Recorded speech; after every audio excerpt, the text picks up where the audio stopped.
दोस्तों, आज जो कहानी मैं आपके लिए लेकर आई हूँ वो किसी एक पिता की कहानी नहीं है।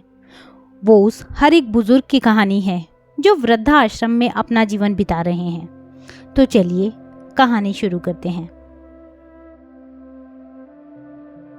अपने बेटे और बहू के रोज के झगड़े से परेशान होकर रमेश बाबू अपने कमरे में जाकर बैग निकालने लगे। उसमें अपने कुछ जोड़ी कपड़े रखे और उदास मन से अपनी पत्नी की तस्वीर को उठाया और बोले, कितने नाजों से पालकर बड़ा किया था हमने अपने इकलौते लाडले बेटे को। कहते ही वे रो पड़े, परंतु सोचने लगे कि नहीं, यह कमजोर पड़ने का वक्त नहीं है। उन्होंने अपनी आंखों से आंसू पोंछते हुए अपनी पत्नी की तस्वीर को अपने बैग में रखा और अपने एक दोस्त को फोन किया जो वृद्धा आश्रम में रहते थे। भरे गले से उन्होंने बताया कि अब वह भी वृद्धा आश्रम में ही रहना चाहते हैं। इतनी बात सुनते ही उनका दोस्त प्रकाशनाथ हैरान रह गया। उसके पास कुछ पूछने के लिए कोई शब्द ही नहीं बचे। रमेश बाबू ने केवल इतना ही कहा कि मैं रोज रोज की झगड़े से परेशान आ गया हूँ और 1 घंटे में तुम्हारे पास पहुँच रहा हूँ। जिस समय वे अपने घर छोड़कर अपना बैग लेकर निकलने लगे तो उन्होंने देखा कि उनके बेटे बहू अपने कमरे में बैठे चाय और स्नैक्स का आनंद ले रहे थे, परंतु दोनों में से किसी ने नहीं पूछा कि आप यह सामान लेकर कहाँ जा रहे हैं। ना ही किसी ने उन्हें रोकने की कोशिश की। रोज रोज के अपमान और जिल्लत भरी जिंदगी से परेशान होकर रमेश बाबू वृद्धा आश्रम पहुंच गए। थोड़े ही समय में उनके वृद्धा आश्रम में बहुत से मित्र बन गए। वे सबके हालचाल बांटते और सुबह से एक्सरसाइज भी करते। धीरे धीरे रमेश बाबू को आश्रम में ही अच्छा महसूस होने लगा। घर की अपेक्षा उन्हें वृद्धा आश्रम सुख दे रहा था। सभी लोग एक साथ खाना खाया करते थे, जबकि घर में रोज के कलेश से रमेश बाबू का हृदय छलनी हो गया था। हमेशा अपनी पत्नी की तस्वीर से बातें करते हुए कहते थे कि तुम तो मुझे पहले ही छोड़कर चली गई, परंतु उस बेटे ने भी मेरा साथ नहीं दिया जिसके लिए मैंने कभी अपना पसीना भी पानी की तरह बहाया था। एक दिन रमेश बाबू वृद्धाश्रम के प्रांगण में टहल रहे थे। तभी वृद्धाश्रम के बाहर एक कार आकर रुकी। वृद्धाश्रम के सभी लोग उस कार की ओर देखने लगे और सोचने लगे कि आज फिर कोई अभागा बुजुर्ग इस वृद्धाश्रम में आया है, जिसने न जाने कितने जतन से अपने बच्चों को पाल पोस कर पढ़ा लिखा कर बड़ा किया होगा। आज फिर ऐसा कोई आंखों में आंसू लिए इस प्रांगण में प्रवेश करेगा। कार से एक नौजवान लड़का उतरा और उसके बाद एक औरत, जो शायद उसकी माँ थी, का हाथ पकड़कर बाहर निकालने लगा। उस औरत की उम्र लगभग 65 वर्ष के करीब रही होगी। सर पर पल्लू होने के कारण उसका चेहरा सही ढंग से नजर नहीं आ रहा था। थोड़ी ही देर में कार से लगभग 35 वर्ष की एक अन्य महिला उतरी, जिसके हाथ में एक बैग था। उस महिला ने वह बैग उस बुजुर्ग औरत के हाथ में थमाया और उनसे कुछ बातें करने लगी। वह बुजुर्ग औरत चुपचाप उस महिला की बातें सुन रही थी। फिर वापस से दोनों कार में बैठकर चले गए और बुजुर्ग महिला वृद्धा आश्रम के बाहर कुछ देर तक वैसे ही खड़ी रही और फिर भारी मन से अपने आंसू पोंछते हुए वृद्धा आश्रम में आ गई। रमेश बाबू की ओर देखते ही अपने सिर के पल्लू से अपने चेहरे को छुपाने लगी और फिर बिना कुछ कहे महिला विभाग की तरफ चली गई। तभी रमेश बाबू के साथ खड़े एक बुजुर्ग ने कहा, आज फिर से एक माँ की ममता तार तार हो गई। फिर से एक माँ के सपनों को चकनाचूर कर दिया गया। रमेश बाबू बार बार उस महिला के चेहरे की ओर देखे जा रहे थे। उन्हें लगा कि जैसे वह उसे महिला को जानते हैं, लेकिन वह पूरी तरह समझ नहीं पाए कि वह महिला कौन है। अक्सर रमेश बाबू देखते कि वह महिला अपने पल्लू से अपना आधे से ज्यादा चेहरा छुपाकर रखती थी, लेकिन एक दिन जब वह महिला बागवानी के काम में लगी हुई थी तो रमेश बाबू उस समय टहलने के लिए निकले। बागवानी करते करते उस महिला के सर से पल्लू उतर गया। रमेश बाबू को उस महिला का चेहरा देखते ही पैरों तले जमीन खिसक गई। ना जाने कितने सारे सवालों ने उनके दिमाग को घेर लिया। उस समय उनका एक मित्र भी उनके पास आया और बोला, खाना खाने का समय हो गया है और तुम कहाँ घूम रहे हो और इतने गुमसुम क्यों हो? सभी लोग नाश्ते की मेज पर मौजूद हैं, लेकिन तुम नहीं थे, इसलिए मैं तुम्हें बुलाने आ गया हूँ। क्या बात है, कोई परेशानी है? अरे नहीं, कुछ भी तो नहीं, थोड़ा टहलने के लिए बाहर निकल आया था, बस मैं आ ही रहा था। खाने के कमरे में बैठने के बाद रमेश बाबू की नज़रें बार बार जानकी देवी जी को ही ढूंढ रही थी। वे उनसे पूछना चाहते थे कि आखिर ऐसा क्या हुआ है कि उन्हें यहाँ आने की नौबत आ गई। उनका तो भरा पूरा परिवार था और हमेशा कहती थी कि वह अपने बेटे बहू के साथ बहुत खुश हैं। फिर आज ऐसा क्या हो गया? रमेश बाबू उधर ही किसी व्यक्ति से पूछते हैं कि 2 दिन पहले जो महिला वृद्धाश्रम में आई थी वह आज खाना खाने क्यों नहीं आई। उन्होंने बताया कि वह माताजी आज बहुत दुखी हैं, इसलिए उन्होंने खाना खाने से मना कर दिया। परेशान भी क्यों ना हो, आखिर उनके बेटे बहू ने जो उनके साथ किया, ऐसा तो कोई दुश्मन के साथ भी ना करे। बार बार अपने घर को याद कर रही हैं, सुबह से अपने कमरे में बैठी रोई जा रही हैं, इसलिए उनका ध्यान भटकने के लिए उन्हें बागवानी का काम करने के लिए दिया गया है। यह सब सुनकर रमेश बाबू का मन परेशान हो गया। वे जानना चाहते थे कि आखिर जानकी देवी के साथ हुआ क्या है, इसलिए थोड़ी देर बाद विभाग में जानकी देवी जी के पास गए। रमेश बाबू को अपने सामने खड़ा देखकर जानकी जी थोड़ा परेशान सी हो गई। तभी रमेश बाबू ने कहा, मैं जानता हूँ कि आपने मुझे पहचान लिया है, लेकिन क्या मैं आपसे जान सकता हूँ कि आप इस हालत में कैसे पहुंची? जानकी जी ने कुछ नहीं कहा, परंतु उनकी आंखें आंसुओं से भर गई थीं। यह देखकर रमेश बाबू और भी अधिक परेशान हो गए। उनका दिल किया कि जोर जोर से चिल्लाकर इस दुनिया से पूछे कि क्यों बुढ़ापे में बूढ़े माँ बाप को पुराने सामान की तरह निकालकर फेंक दिया जाता है। क्या बूढ़ों का कोई आत्मसम्मान नहीं? अपने ही विचारों में मग्न रमेश बाबू वृद्धाश्रम के प्रांगण में रहे हैं। अचानक उनका पैर क्यारी के किनारे से टकराया और वे गिरते गिरते एक पेड़ को पकड़कर संभल गए। तभी पास से गुजर रहा वृद्धाश्रम का कर्मचारी कहता है, अंकल जी, आप ठीक तो हैं ना? कहीं चोट तो नहीं लगी? आपका पैर दिखाइए, अगर लगी हो तो मैं अभी पट्टी कर देता हूँ। रमेश बाबू कहते हैं, अरे नहीं, कुछ ज़्यादा चोट नहीं है, बचाव हो गया। इतना कहते हुए रमेश बाबू प्रांगण में रखे बेंच पर जाकर बैठ गए और कुछ महीने पहले घटी एक घटना को याद करने लगे, जब वह बाथरूम में फिसलकर गिर गए थे और उनके पैर में ज़्यादा चोट लग गई थी। उनकी बहू उस चोट को देखकर भी अनदेखा करके अपने काम में लगी रही और उनका बेटा चिल्लाकर बोला, क्या संभाल कर काम नहीं कर सकते? मुझे तो समझ नहीं आता कि इतनी हड़बड़ी में क्यों रहते हैं। कोई काम ठीक से करना ही नहीं आता, जब देखो चोट लगाकर बैठ जाते हैं और हमारा काम ही बढ़ाते हो। अगर कोई काम नहीं होता तो मत किया करो, आराम से अपने कमरे में क्यों नहीं बैठते? पूरा दिन इधर उधर घूमते रहते हो। उसे इतना भी ना बन पाया कि अपने पिता का हालचाल पूछे या चोट पर मरहम पट्टी करे। एक दिन जब रमेश बाबू का चश्मा टूट गया तो अपने बेटे से कहने लगे, बेटा, मेरा चश्मा ठीक करा देना, टूट गया है, ठीक से दिखाई नहीं देता। इतनी बात सुनते ही बहू बीच में जोर से चिल्ला पड़ी कि बस चारपाई पर बैठे बैठे खर्च बताते रहते हैं और कोई काम धंधा तो करते नहीं, बच्चों की तरह हरकत हो गई है आपकी। न जाने ऐसा कितनी बार हुआ था जब रमेश बाबू अपने बेटे बहू से अपमानित हो चुके थे। अपने अतीत में झांकते रमेश बाबू अपने विचारों में खोए हुए थे। तभी उनके बुजुर्ग मित्र श्याम जी आते हुए दिखाई दिए। श्याम जी के चेहरे पर मुस्कुराहट थी। उन्हें देखकर रमेश बाबू बोले, क्या बात है श्याम, आज तो बड़े खुश नज़र आ रहे हो। तभी श्याम जी ने कहा, आज मेरे बेटे का जन्मदिन है, उसका फ़ोन आया है कि वह आज मुझसे मिलने आने वाला है, इसलिए मैं बहुत खुश हूँ। बहुत दिनों बाद आज उसका चेहरा देखने को मिलेगा।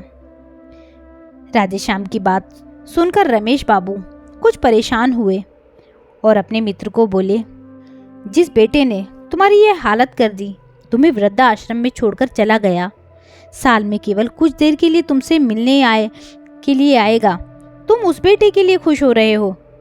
तभी श्याम जी बोले, मैं तो इसी में खुश हूँ कि कम से कम मेरा बेटा मुझसे मिलने तो आ रहा है, मेरे लिए यही बहुत बड़ी बात है।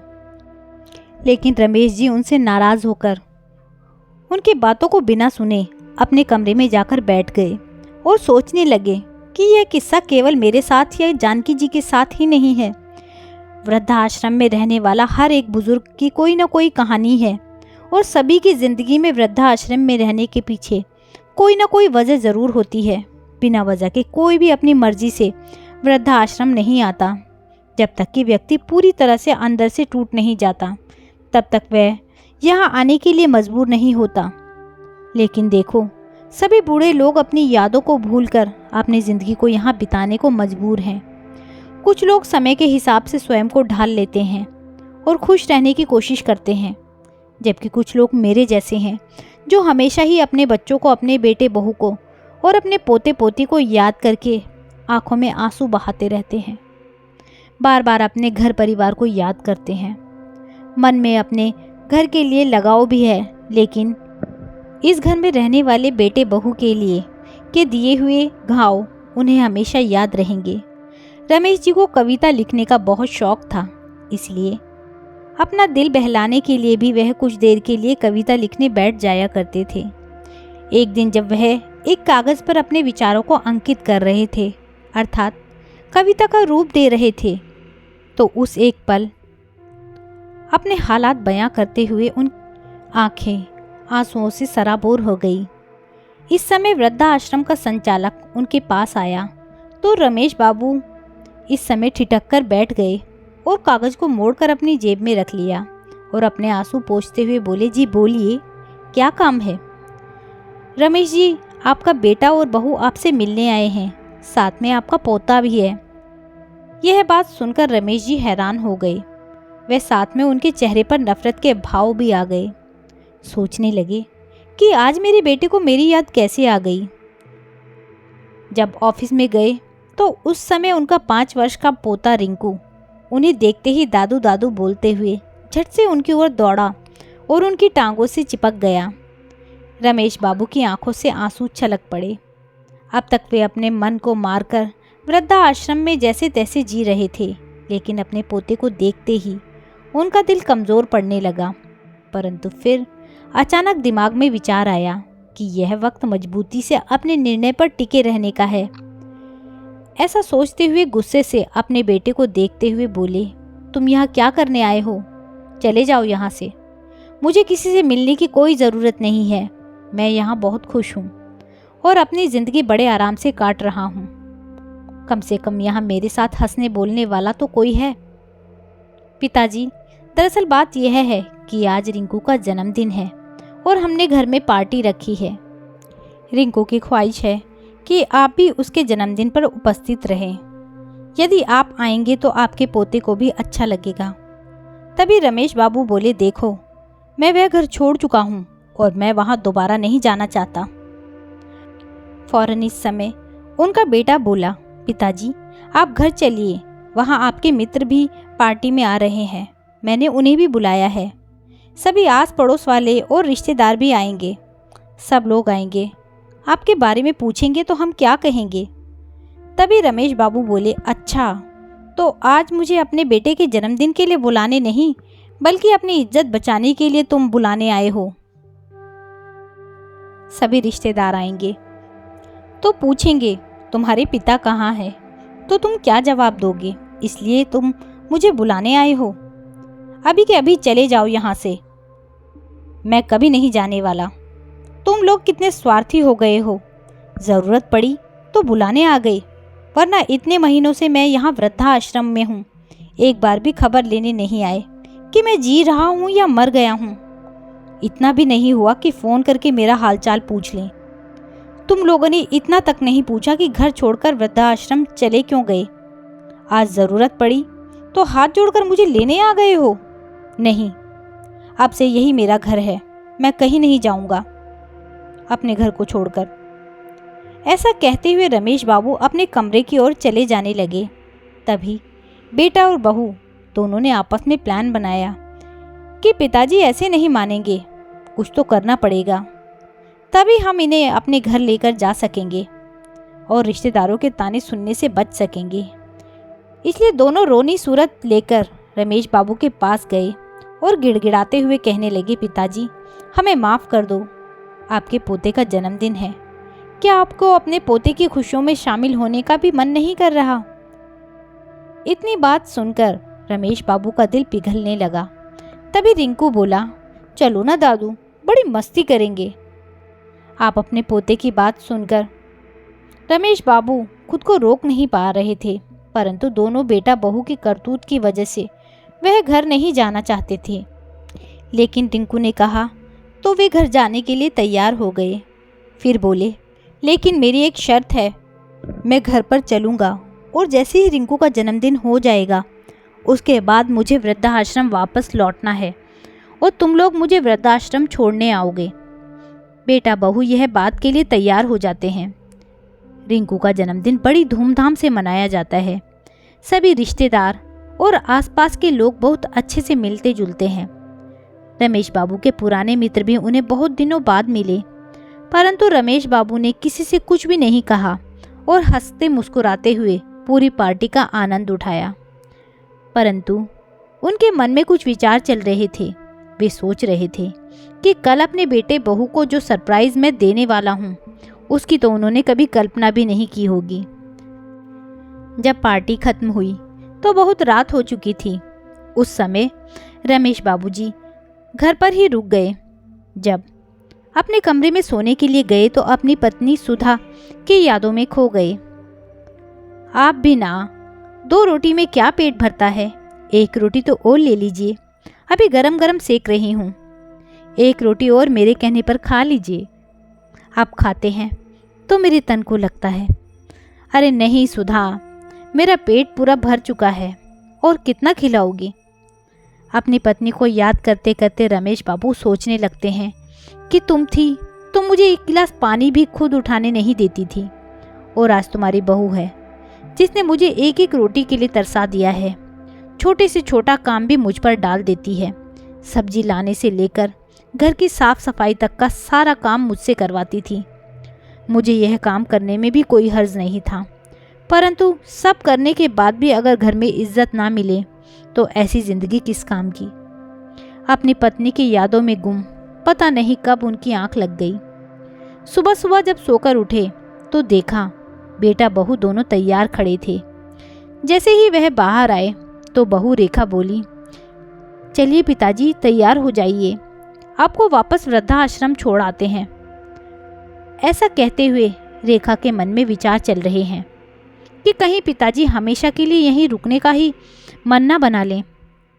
उन्हें वृद्धाश्रम में छोड़ देना ही उचित होगा। रमेश बाबू उन्हें देखकर हैरान थे और अपने बेटे बहू की मंशा को अच्छी तरह से समझ रहे थे, इसलिए वह भी जल्दी से नहा धोकर तैयार हो जाते हैं। जैसे ही वृद्धाश्रम में जाने के लिए गाड़ी में बैठने लगते हैं तब वह देखते हैं कि उनकी बहू रेखा के चेहरे पर एक संतुष्टि भरी मुस्कान थी।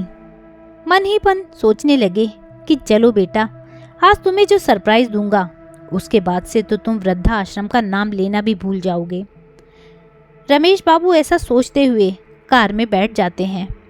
एक पल को अपने घर को निहारते हैं, फिर सोचते हैं कि ठीक है, जहाँ मन को तसल्ली मिले उधर ही रहना चाहिए। यहाँ तो बेटे बहू को मुझे निकालने की बहुत जल्दी है, यहाँ रहकर भी क्या करूँगा। वृद्धाश्रम ही अच्छा है, जहाँ मैं अपने हिसाब से खाता हूँ, अपने हिसाब से रहता हूँ और अपने मनपसंद काम करता हूँ। किसी की चिक चिक नहीं होती। जैसे वृद्धाश्रम के सामने कार रुकी तो बेटे बहू कार से उतरकर बाहर खड़े हो गए। रमेश बाबू भी कार से निकले और अंदर जाने लगे। जाते जाते रुक गए और पीछे मुड़कर अपने बेटे बहू को आवाज़ लगाई। फिर दोनों अपनी कार में बैठने ही वाले थे, तभी रमेश बाबू की आवाज़ सुनकर रुक गए। रमेश बाबू ने फिर कहा, वापस मत जाओ, मुझे तुम्हें किसी से मिलवाना है। उनके बेटे बहू उनके पीछे पीछे चल पड़े। वृद्धा आश्रम के प्रांगण में पहुंचकर रमेश बाबू वहीं काम करने वाले एक व्यक्ति से जानकी जी को बुलाने को कहने लगे। जानकी जी जैसे ही बाहर आई, वैसे ही रमेश बाबू का बेटा उन्हें देखकर हैरान रह जाता है और बहू रेखा तो जैसे काटो तो खून नहीं। उसकी हैरानी का तो ठिकाना ही नहीं था। रेखा दौड़कर जानकी जी से गले लग गई और फूट फूट कर रोने लगी और बोली, माँ, आप यहाँ क्या कर रही हो? आप यहाँ कब आए? और आपने मुझे बताया भी नहीं। परंतु उसकी बातों का जानकी जी ने कोई जवाब नहीं दिया। फिर रेखा बोली, मुझे तो यही लगता था कि आप भाई भाभी के साथ बहुत अच्छे से रह रही हो। कल ही मेरी भाभी से बात हुई थी, उन्होंने भी नहीं बताया कि तुम यहाँ वृद्धाश्रम में हो। मैं तुम्हारे बारे में भाभी से कितने दिनों से पूछ रही थी कि माँ से बात नहीं हो पा रही है। माँ कहाँ है? एक बार तो मेरी माँ से बात करवा दो। तो भाभी ने कहा कि तुम तीर्थ यात्रा पर गई हो, इसलिए मेरी तुमसे बात नहीं हो पाएगी। और मैंने भी मान लिया कि तुम तीर्थ यात्रा पर गई हो। लेकिन मुझे क्या पता था कि उस जालिम औरत ने तुम्हें वृद्धाश्रम में छोड़ दिया है। अपनी बेटी की बात सुनकर जानकी जी फूट फूट कर रोने लगी और बोली, बेटा, तुम्हारे भाई भाभी झूठ बोल रहे थे। मुझे 1 महीने पहले ही वह वृद्धाश्रम में छोड़कर चले गए थे। लेकिन माँ, आप मुझे फ़ोन करके तो बता सकती थी, मैं यहाँ तुरंत पहुँच जाती। उन लोगों की हिम्मत कैसे हुई मेरी माँ को वृद्धाश्रम भेजने की? इतना कहते हुए रेखा अपनी माँ से लिपट गई। मैं तुम्हें फ़ोन करके कैसे बता सकती थी? जिस दिन वृद्धाश्रम में आई, मैंने तुम्हारे ससुर जी को यहाँ देखा। इसका मतलब यह हुआ कि तुम में और तुम्हारी भाभी में कोई भी फर्क नहीं है। मैं तुम्हें फ़ोन करके तुम्हारे भाई भाभी की करतूत के बारे में क्या बताती? इतना कहते हुए जानकी जी ने उसे अपने से अलग कर दिया। तुम मेरी बेटी कहलाने के लायक ही नहीं हो, इसलिए मुझसे दूर हो जाओ। यदि मेरे बेटे बहू ने मुझे घर से निकाला है, तो मेरी बेटी ने भी तो अपने ससुर को घर से निकाला है। तो कुल मिलाकर मेरी दोनों औलादें ही निकम्मी निकली। अब तो मुझे स्वयं को तुम्हारी माँ कहने पर भी शर्म आ रही है। एक ने अपनी माँ को घर से निकाल दिया और एक ने अपने ससुर को घर से निकाल दिया। अपनी माँ की बातें सुनकर रेखा का सिर शर्म से झुक गया। मुझे माफ़ कर दो, मैं बहुत शर्मिंदा हूँ। मुझसे बहुत बड़ी गलती हो गई माँ। मैंने कभी नहीं सोचा था कि जो मैं अपने ससुर के साथ कर रही हूँ, वह मेरे माता पिता के साथ भी हो सकता है। तभी जानकी जी बोली, बेटा, वैसे तो तुम्हारी गलती माफ़ करने के लायक नहीं है, फिर भी अगर माफ़ी मांगनी है तो मुझसे नहीं, अपने ससुर से मांगो। रेखा अपने ससुर जी की ओर मुड़ी और उनके पैरों पर गिर पड़ी। मुझे माफ़ कर दीजिए पिताजी। तभी रोहन ने भी माफ़ी मांगते हुए कहा, आप दोनों घर चलिए और हमें अपनी सेवा करने का मौका दीजिए। तो रमेश जी और जानकी जी दोनों ही ने घर जाने से मना कर दिया और कहा, अब हमें अपने बेटे बहू या बेटी के पास नहीं रहना है। हम वृद्धाश्रम में रहकर ही सुखी हैं। दोनों ने लाख मनाने की कोशिश की, परंतु रमेश जी और जानकी जी का एक ही जवाब था, एक बार धोखा खा चुके हैं। अब इस उम्र में हमारे शरीर में इतनी जान नहीं बची है कि बार बार अपने बच्चों द्वारा दिए गए धोखे खा सकें। इतना कहकर रमेश जी और जानकी जी अपने अपने कमरे में चले गए। रेखा और रोहन दुखी मन से अपने घर वापस चले गए। घर पहुंचकर उन्होंने देखा कि पिताजी के कमरे में उनके बिस्तर के ऊपर एक कागज रखा है। उनकी जेब से निकलकर गिर गया था। जब रोहन ने उस कागज को खोलकर देखा तो उसमें उसके पिताजी ने एक कविता लिखी थी। क्या किसी ने देखा है, मौत से पहले भी मौत आती है। हाँ, मौत से पहले भी मौत आती है। जब ज़िंदगी अपने आखिरी पड़ाव पर आ जाती है, शरीर भी काम नहीं करता, केवल सांस आती है, जाती है। हाँ, मैंने देखा है, मौत से भी पहले मौत आती है। अपने पिता द्वारा लिखे इन शब्दों को देखकर रोहन के दिल पर न जाने कितने तीर एक साथ चुभने जैसे एहसास हुआ। और उधर रेखा अभी तक अपने माँ की हालत को देखकर उस सदमे से उबार नहीं पाई है, परंतु आज उन दोनों के पास पछताने के अलावा कोई रास्ता नहीं था। तो दोस्तों, यह थी एक कहानी। आपके इस कहानी के बारे में क्या विचार हैं, मुझे कमेंट करके ज़रूर बताइएगा। यदि इस कहानी ने आपके दिल को छुआ हो तो इस कहानी को लाइक कीजिएगा, शेयर कीजिएगा और मेरे चैनल को सब्सक्राइब करना ना भूलिएगा। साथ ही बेल आइकन ज़रूर प्रेस कीजिएगा ताकि आने वाली नई कहानियों का नोटिफिकेशन आपको समय पर मिल सके। कहानी सुनने के लिए बहुत बहुत धन्यवाद।